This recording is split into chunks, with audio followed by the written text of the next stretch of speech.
नमस्कार। मेरा नाम खुशबू पोद्दार है। पेशे से एक कलाकार हूँ और बहुत खुश हूँ अपने काम में। आप सब लोग भी कुछ ना कुछ काम ज़रूर कर रहे होंगे अपनी रोज़मर्रा की ज़िंदगी को चलाने के लिए। ये वीडियो बनाने का मेरा मकसद ये है कि मैं आप सभी का ध्यान एक तरफ खींचना चाहती हूँ, जिसको मैं सबसे बड़ा मानती हूँ। वो है इंसानियत, और सबसे बड़ा है इंसान। कार्य हम कुछ भी कर रहे हो किसी भी क्षेत्र में, लेकिन अगर इंसानियत नहीं है ना, ज़मीर नहीं है ना, तो सच कहती हूँ कुछ भी नहीं है। ये जो कांड हुआ है मुंगेर में, उस घटना को देख करके मेरा दिल दहल गया है, कलेजा फट गया है। कोई भी माँ, कोई भी बाप इस तरह अपने बच्चों का जाना नहीं डिज़र्व करते हैं। उनके साथ जो हुआ है ये गलत हुआ है। मुझे नहीं पता इंसाफ मिलेगा या नहीं मिलेगा, लेकिन मैं आप सब लोग से हाथ जोड़ के विनती करती हूँ, प्रार्थना करती हूँ कि इंसानियत के लिए एक दूसरे के साथ जुट करके खड़े रहिए। गलत चीज़ के लिए, गलत घटना के खिलाफ आवाज़ उठाइए। मैं बयान नहीं कर सकती हूँ कि मुझे कितनी ज़्यादा तकलीफ़ हुई है। उस माँ पे क्या बीतती है जिसको न जाने कितने मिन्नत करने के बाद एक बेटा हुआ, अनुराग पोद्दार, और उसको किस तरह से, कितने गंदे तरीके से मारा। उसका कसूर क्या था? यही कि वो दुर्गा पूजा विसर्जन में गया। मैं सभी प्रशासन से पूछना चाहती हूँ, मैं नीतीश कुमार जी से भी पूछना चाहती हूँ, क्या आप सभी को मालूम नहीं कि हर साल अपने देश में दुर्गा पूजा मनाया जाता है, बहुत ही धूमधाम से, उल्लास से। और जब दुर्गा पूजा करते हैं, जब मूर्ति बैठती है, तो उसकी विसर्जन करनी पड़ती है। क्या कसूर था? यही कि हम लोग अपने धर्म को पूरी श्रद्धा के साथ मना रहे थे, बिना किसी को कुछ भी तकलीफ पहुंचाए। और किसको बेवकूफ़ बना रहे हैं? सब कुछ दिखता है। आज के ज़माने में हर किसी के पास फ़ोन है, हर किसी के पास आवाज़ है। शायद पहले आप लोग कुछ भी बोलते हम लोग मान लेते, अब तक मानते आए थे, और इसीलिए हमारे साथ ये गलत हो रहा है।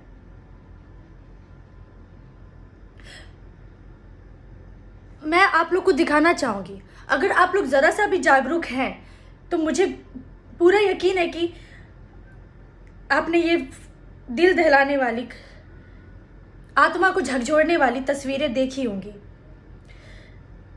हाथ कांप उठता है,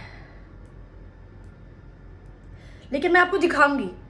देखिए क्या कसूर है इस माँ का, और हम लोग क्यों ना आवाज उठाए, क्यों ना अपनी बातों को रखे। क्योंकि आप लोग जो करो, जो मनमानी करो, सब सही है। सबने देखा किस तरह से आप लठ मार रहे थे, जबकि वो लोग समर्पण की तरह से वो लोग बैठे हुए थे मूर्ति को बचाने के लिए, मूर्ति के पास। और आप लोग ने किस तरह से अंधाधुंध लाठी बरसाया है। बेचारे वो लोग खुद को बचा भी नहीं रहे थे। शर्म नहीं आती आप लोगों को ऐसी हरकत करते हुए? जब आप लोग को पता था कि ये दशहरा है, दुर्गा पूजा धूमधाम से मनता है, कोरोना काल भी चल रहा है, लोग ऐसे भी डिस्टर्ब है, ऊपर से आप लोग को उसी वक्त इलेक्शन रखने के लिए किसने कहा? इंग्लैंड से आए हैं आप लोग? कौन से देश से आए हैं कि आपको अपने देश के बारे में, सभ्यता के बारे में मालूम नहीं है?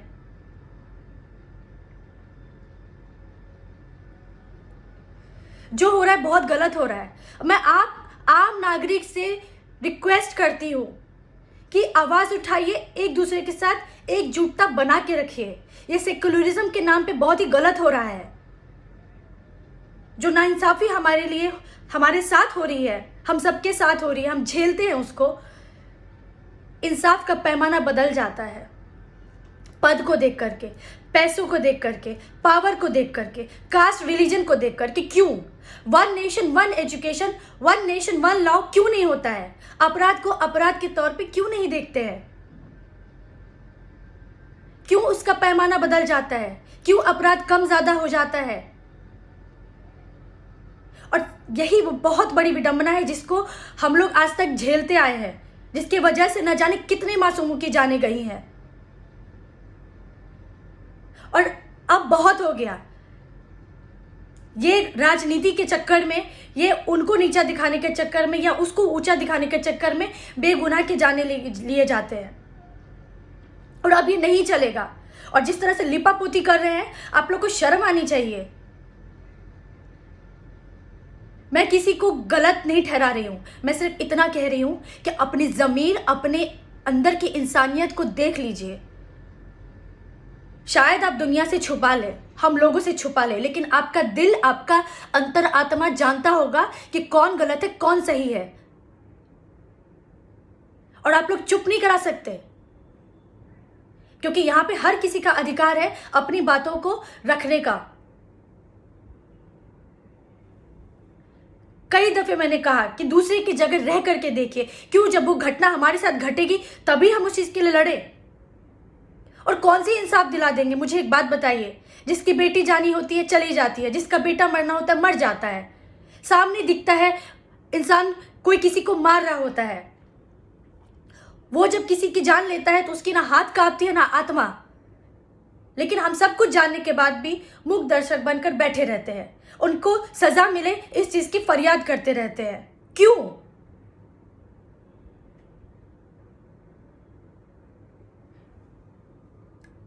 अब बहुत हो गया। मैं किससे क्या कहूं मुझे समझ में नहीं आती, लेकिन अगर मुझे तकलीफ होती है तो मुझे पूर्ण अधिकार है अपनी बातों को रखने का।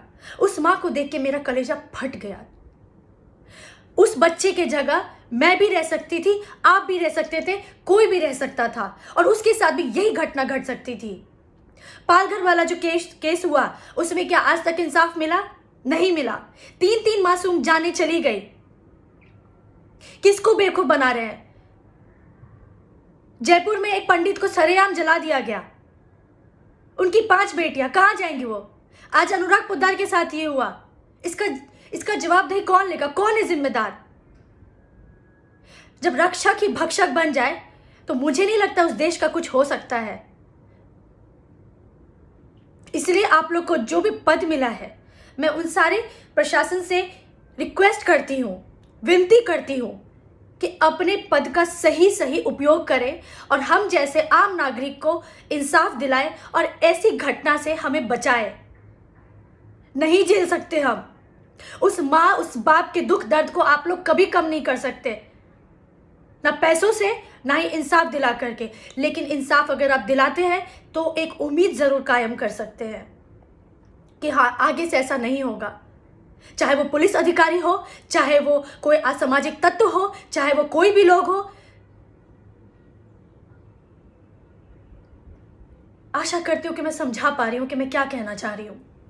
मुझे नहीं मालूम कि आप लोग कितना समझ रहे हो, लेकिन हमेशा खुद को उस जगह रख करके देखो। लिपापोती करना बंद करो। सबको दिख रहा है सब कुछ। मैं किसी पे कोई लांछन नहीं लगा रही हूं, किसी पे कोई उंगली नहीं उठा रही हूं, बस इंसाफ मांग रही हूं, बस सच्चाई के लिए खड़े होने के लिए बात कर रही हूं। बहुत बहुत धन्यवाद। जय हिंद, जय भारत।